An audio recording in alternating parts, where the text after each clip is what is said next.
ETF index mutual funds నేర్చుకుని stock మార్కెట్లో రాణించాలనుకుంటున్నారా? వెంటనే ఈ నెంబర్కి కాల్ చేయండి.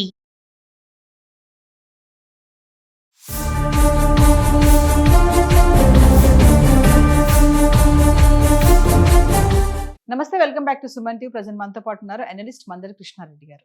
నమస్తే సార్. నమస్తే అమ్మ. సార్, అమెరికా చూసుకుంటే 25 ఏళ్ల తర్వాత అమెరికా వెళ్ళే వాళ్ళ సంఖ్య, అంటే మన భారతీయుల సంఖ్య చాలా తగ్గిపోతుంది. ఎందుకంటే ట్రంప్ వచ్చాక వీసాలు కష్టతరం చేయడం కానీ, పార్ట్ టైం ఉద్యోగాలు కానీ, ఇమిగ్రేషన్ కానీ, ఇవన్నీ చూసుకుంటే ఎందుకు ఈ సంఖ్య అనేది తగ్గుతుందంటే, మామూలుగా జూన్ జూలై నెలలో చూసుకుంటే చాలా మంది వెళ్తూ ఉంటారు, కానీ ఈ టైంలో చూస్తుంటే తగ్గిపోయారు చాలా మంది. ఎందుకంటారు? అమెరికాకు వెళ్ళే భారతీయుల సంఖ్య కానీ విదేశీయుల సంఖ్య కూడా తగ్గుతోంది. వాస్తవంగా అమెరికాకు అత్యధికంగా విద్యార్థులు కానీ లేకపోతే సందర్శకులు కానీ అక్కడ స్థిరపడేవాళ్ళు కానీ మొదటి వరుసలో కెనడా వాళ్ళు ఉంటారు.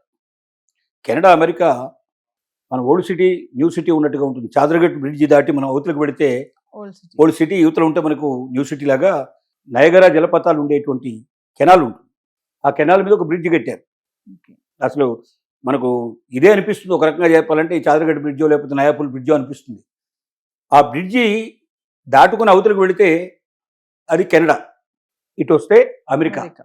అక్కడ బఫేలో అనేటువంటి అమెరికా లోపల ఉన్నటువంటి ఒక స్టేటు డిస్ట్రిక్ట్, అది బఫేలో హెడ్ క్వార్టర్ అంటారు. అది నయగరా జలపాతం ఉండేటువంటి డిస్ట్రిక్ట్ హెడ్ క్వార్టర్ని, అంటే నయగరా జలపాతం అటు కెనడాకు ఉంటుంది, ఇటు అమెరికాకు ఉంటుంది, రెండు వైపులా ఉంటుంది.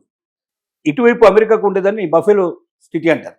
ఈ బఫేలో డిస్ట్రిక్ట్ సిటీ ఏదైతే ఉందో అక్కడ వీసా తీసుకొని వెళ్ళిపోవచ్చు మనం కావాలంటే. ఇంతకుముందు అయితే అసలు వీసా కూడా అడిగేవాళ్ళు కాదు, నడుచుకుంటూ వెళ్ళినట్టు సంఘటన కూడా చాలా ఉన్నాయి. ఎందుకంటే జనరల్గా కెనడా వాళ్ళు తప్ప ఎవరు రారు అక్కడ. కెనడా వాళ్ళు అమెరికా వాళ్ళు ఎప్పుడు తిరుగుతూనే ఉంటారు కాబట్టి పెద్దగా దాన్ని ఎవరు పట్టించుకునేవాళ్ళు కాదు. ఇప్పుడు చాలా స్ట్రిక్ట్ చేశారు దాన్ని. వీసా తీసుకొని ఎవరైనా నడుచుకుంటూ వెళ్ళచ్చు. అందుకోసం కెనడా నెంబర్ 1 ప్లేస్లో ఉంటుంది. అత్యధికంగా అమెరికాకు వలస వచ్చేవాళ్ళు, అమెరికాకు సందర్శకులుగా వచ్చేవాళ్ళు. ఎందుకంటే పక్కనే ఓల్డ్ సిటీ న్యూ సిటీ వచ్చినట్టుగా ఒక ఫర్లాంగ్ డిస్టెన్స్లో ఉన్నటువంటి దాన్ని మనం జనరల్గా రావడానికి ఎక్కువ మంది అవకాశాలు ఉంటాయి కాబట్టి ఫస్ట్ కెనడా వస్తుంది, రెండోది మెక్సికో వస్తుంది, మూడోది బ్రిటన్ వస్తుంది, నాలుగోది భారతదేశం. ఎక్కువగా జనాభా అమెరికాకు వెళ్ళేవాళ్ళు ఈ దేశాల నుంచి వెళ్తారు. అయితే ఈసారి 8% తగ్గింది. భారతదేశం నుంచి వెళ్ళే వాళ్ళ సంఖ్య 8% తగ్గింది. ఎందుకు తగ్గిందో మనం చెప్పుకుంటున్నాం ప్రతిసారి. ఈ మధ్యకాలంలో మనం మాట్లాడిన ప్రతిసారి ఆ విషయాలు వస్తూనే ఉన్నాయి మనకు. ట్రంప్ వచ్చిన తర్వాత చాలా కఠినమైన నిర్ణయాలు తీసుకోవడం, అటు H1B వీసాల విషయాల్లో చాలా కఠినతరంగా ఉంటాం, స్టూడెంట్ వీసాల విషయంలో స్ట్రిక్ట్గా ఉంటాం, అక్కడ ఉన్న వాళ్ళందరినీ ఇల్లీగల్ ఇమిగ్రేట్స్ కింద సంఖ్యలు వేసేసి ఆయా దేశాలకు పంపించేయడం. ఇప్పుడు అక్కడ ఉండేవాళ్ళు కాబట్టి తమ వాళ్ళు ఉన్నప్పుడు వాళ్ళని చూడడానికి ఇతర దేశాల నుంచి వచ్చేవాళ్ళ సంఖ్య కూడా చాలా ఎక్కువగా ఉండేది. ఇప్పుడు అక్కడ వాళ్ళనే ఉంచినప్పుడు విడిపోయి ఏం చేస్తారు? అక్కడ అమెరికా చూడడం అనేది ఒక మిషా, అక్కడ ఉన్న వాళ్ళని చూసి రావాలనేది ఇంకొక ఆలోచన. వాళ్ళని చూస్తూ అమెరికా కూడా చూసి రావడంలో ఒక సంతృప్తి, ఒక ఆనందం ఉండేది. అక్కడ ఉండడానికి కూడా ప్లేస్ గిట్ట ఉండేది కాబట్టి వీళ్ళు ఎవరితో ఉండి వాళ్ళు తీసుకెళ్ళి చూపించేస్తే అమెరికా అంతా చూసేసి అట్లా వచ్చేసేవాళ్ళు. లేదా వాళ్ళ పిల్లలకి ప్రెగ్నెన్సీ ఏమైనా వస్తే అక్కడ వీళ్ళు వెళ్ళి వాళ్ళకి సాయం చేయడం లాంటివి చాలా విపరీతంగా జరుగుతుండేవి. అసలు వాళ్ళ పిల్లలే అక్కడ ఉండలేని పరిస్థితి ఏర్పడినప్పుడు తల్లిదండ్రులు మాత్రం పోయి ఏం చేస్తారు?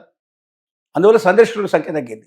ఈ సంఖ్య ఇంకా బాగా తగ్గే అవకాశం ఉంది. కానీ 2000 సంవత్సరం నుంచి 2024 దాకా తీసుకున్నట్టయితే ప్రతి సంవత్సరం పెరుగుకుంటూ వచ్చింది. ట్రంప్ అధికారంలోకి రాకముందు ప్రతి సంవత్సరం కూడా కొంత సంఖ్య పెరుగుతూ అది వచ్చింది. ఇప్పుడు అది తగ్గడం ప్రారంభమైంది మొట్టమొదటిసారిగా. అంటే ట్రంప్ విధానాలు ఆ రకంగా దానికి దారి తీశాయి. ఇంకా ట్రంప్ మిగతా టైం కూడా కంప్లీట్ చేసేటట్టయితే ఈ మూడేళ్ళు 4 ఏళ్లలో కూడా ఇంకా బాగా తగ్గే అవకాశాలు కూడా ఉన్నాయి, భారీగా తగ్గొచ్చే అవకాశాలు ఉన్నాయి. ఇప్పుడు చెప్తున్నటువంటి ఇంకా విధానాలు అమలు పరిస్తే ఇంకా కూడా చాలా డ్రాస్టిక్గా తగ్గిపోయే అవకాశాలు కూడా ఉన్నాయి. ఒక రకంగా కొంతమంది యొక్క ఎస్టిమేషన్ ఏమిటంటే ఇండియా నుంచి వెళ్ళే వాళ్ళ సంఖ్య 50% తగ్గిపోతుందని. అమెరికాలో ఆల్రెడీ స్థిరపడ్డ వాళ్ళలో కనీసం 50% అవకాశాలు ఉన్నాయనేది ఇక్కడ ఉన్నటువంటి నిపుణులు చెప్తున్నటువంటి ఆలోచన. అదే కానీ జరిగితే అసలు ఇక అమెరికాని తీసి పక్కన పడేసినట్టే అవుతుంది. దాని గురించి పెద్దగా ఎవరు ఆలోచించలేని పరిస్థితులు కూడా ఏర్పడతాయి. మామూలుగా ఒక డ్రీమ్ ఉంటుంది కదా సార్, అమెరికా వెళ్ళాలి, అక్కడ సెటిల్ అవ్వాలి, అక్కడ చదువుకోవాలని అనుకుంటా ఉంటారు. మరి అలాంటివి ఇంకా జరగవంటారా? ముందు కళలాగానే మిగిలిపోతుంది. ఒక రకంగా అసలు కళగనాలనే ఆలోచన కూడా తగ్గిపోతుంది. కళ ఎప్పుడు కంటాం? అక్కడ వెళ్ళడానికి అవకాశం ఉంది. ఇప్పుడు కాకపోతే ఇంకా నెక్స్ట్ ఇయర్ పోతాం, నెక్స్ట్ ఇయర్ కాకపోతే ఇంకో నెక్స్ట్ ఇయర్ పోతాం. అక్కడికి వెళ్తే మనకు బ్రహ్మాండమైన ఉద్యోగాలు దొరుకుతాయి, ఉపాధి అవకాశాలు దొరుకుతాయి, అక్కడ చదువుకొని వస్తే ఇక్కడ మనకు బాగా వాల్యూ ఉంటుందని ఇలాంటివన్నీ ఆలోచనలు ఉన్నప్పుడు వెళ్ళడానికి కూడా మార్గం ఏదో రకంగా ఉన్నది. ఏదో ఒక కొంచెం డబ్బు తయారు చేసుకొని వెళ్ళడానికి మాత్రం వీసా కోసం ఏదో చూపించి బ్యాంకులో చూపించేసి వెళ్ళిపోతే అక్కడికి వెళ్ళిన తర్వాత ఏదో పార్ట్ టైం చేసుకుని మనం అక్కడ చదువు పూర్తి చేసుకొని ఉద్యోగం కూడా అక్కడ సంపాదించుకొని మన జీవితాన్ని అక్కడ సెటిల్ చేసుకోవచ్చు అన్న నమ్మకం, విశ్వాసంతో ఇప్పటిదాకా అమెరికా డ్రీమ్స్ అనేవి జరుగుతూ వచ్చాయి. ఇప్పుడు అది అవకాశాలు లేదు, అది కలలాగే మిగిలిపోతుంది, కళలు అయిపోతాయని తెలిసిన తర్వాత ఆ కలగడానికి కూడా చాలా మంది సిద్ధపడిన పరిస్థితులు ఏర్పడతాయి. అబ్రాడ్ ఎడ్యుకేషన్ అంటే ముందు అమెరికాని ఎందుకు అంటారు? ఇంకా చాలా ఉన్నాయి కదా దేశాలు, అక్కడికి వెళ్ళి చదువుకోవచ్చు కదా. అంటే అమెరికన్ ఎడ్యుకేషన్లో చాలా స్టాండర్డ్స్ ఉన్నాయి. అంటే మిగతా దేశాల్లో కొంత డీవియేషన్ ఉంటుంది. అదే బ్రిటన్లో కూడా యూరోప్ దేశాల్లో కూడా జరిగేటువంటి ఎడ్యుకేషన్ లోపల వాళ్ళకు ఏమిటంటే సెమిస్టార్స్ ఎక్కువ ఉంటాయి, ఎక్కువ సెమిస్టార్స్ ఉంటాయి. ఎక్కువగా ప్రొఫెసర్సు, లెక్చరర్స్ వాళ్ళు పర్సనల్గా సైకాలజీ ప్రకారంగా స్టూడెంట్ని ఆలోచించి స్టూడెంట్ ప్రమోట్ చేసేటువంటి లక్షణాలు ఉంటాయి. ఇక్కడ చాలా తక్కువ సెమిస్టార్స్ ఉంటాయి, ఎక్కువ ప్రాక్టికల్స్ ఉంటాయి. చాలా అనుభవజ్ఞులైనటువంటి వాళ్ళు ప్రపంచంలో ఉండేటువంటి ఎక్కడెక్కడైతే అనుభవజ్ఞులు ఉన్నారో అంతా అక్కడికి అమెరికా చేరుకుంటారు. ఫస్ట్ ప్రిఫరెన్స్ అమెరికాకి ఇస్తాను. ఈ ప్రపంచంలో ఎవరైనా నీకు ఏ దేశం కావాలంటే ఆ దేశం, ఏ దేశంలో వెళ్ళడానికి నీకు అవకాశం ఉంది, ఏ దేశం ఎంచుకుంటావు అంటే ముందు అమెరికానే ఎంచుకునే వాళ్ళు ఎక్కువ మంది ఉంటారు.